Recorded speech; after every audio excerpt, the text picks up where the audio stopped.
They thought they owned the land. They built 96 houses, sold everyone, and formed an HOA to rule them all. But they never checked the deed, because it was still mine. And when construction was done, I walked into court and took everything back. When the city expanded, the quiet outskirts were quickly swallowed by development. On the edge of the new suburbs sat a 100-acre stretch of land, dry, peaceful, and forgotten. Or at least, everyone thought it was forgotten. Years ago, it had belonged to my grandfather, who left it in my name when he passed. The taxes were paid, the deed was safe, and the land was mine. Then, one morning, while checking local news, I stumbled across an announcement for a new housing project, Oak Ridge Community 96 luxury homes. The location looked familiar, too familiar. I drove there that same afternoon. To my shock, the construction crews were already clearing trees and leveling ground on my property.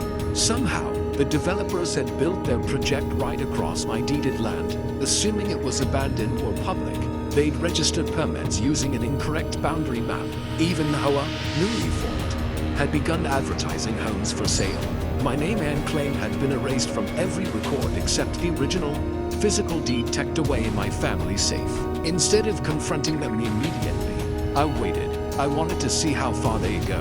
Every week, I visited quietly, pretending to be just another curious passerby. I watched as they built driveways, fences, and even a community pool. 96 homes, each proudly advertised as part of the best HOA in the county.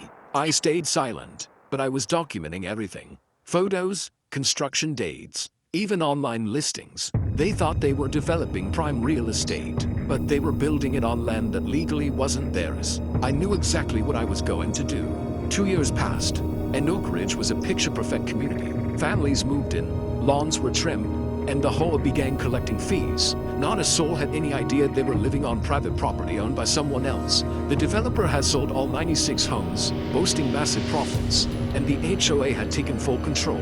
They built walking trails, parking spaces, and even installed private property, HOA residents-only signs. The irony was almost unbelievable. I continued to watch quietly. The county records still listed my deed. No one had filed a claim or transferred ownership legally. It was all built on paper mistakes and false assumptions. Once everything was finished, when every nail was hammered, every driveway poured, and every family settled, I made my move. I hired a property attorney, one who specialized in land disputes. He compiled every photo, every sale record, and the original deed with my grandfather's signature. My lawyer smiled when he saw it. The HOA had built a $25 million community on stolen land. When the summons reached the HOA president and developer, panic spread through the community like wildfire. They called emergency meetings, hired legal teams, and tried to claim I was bluffing.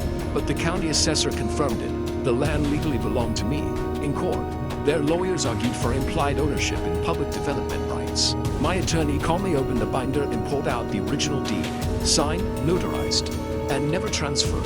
The courtroom fell silent. The judge leaned forward, scanning the paper before turning to the developer with disbelief. The entire subdivision was illegally constructed. Every foundation, every house, every mailbox, all of it sat on my property. The developer had ignored land surveys, and the HOA had assumed authority over something they never owned. The judge ruled in my favor. I could, by law, demand removal, compensation, or repossession of every home. The HOA members were stunned. The developer's face went pale. The verdict spread across the county within days. Homeowners panicked, the developer's company collapsed, and the HOA's reputation was destroyed. But I didn't evict anyone, not immediately. Instead, I offered them an ultimatum. The HOA could buy the land from me at full market value, or pay monthly rent for every square foot they occupied. It wasn't about greed, it was about justice. They tried to erase my name from what was mine, and now they had to live with that mistake. Most residents agreed to the arrangement, realizing it was better than losing their homes. The HOA dissolved within months, unable to sustain the new costs. I'm now in a fully developed neighborhood, 96 homes, all built on land I legally controlled. Sometimes I drive through Oak Ridge and watch the children play in the park built on my soil. The sign at the entrance still reads private property, and they're right, because now everyone knows exactly whose property it really is.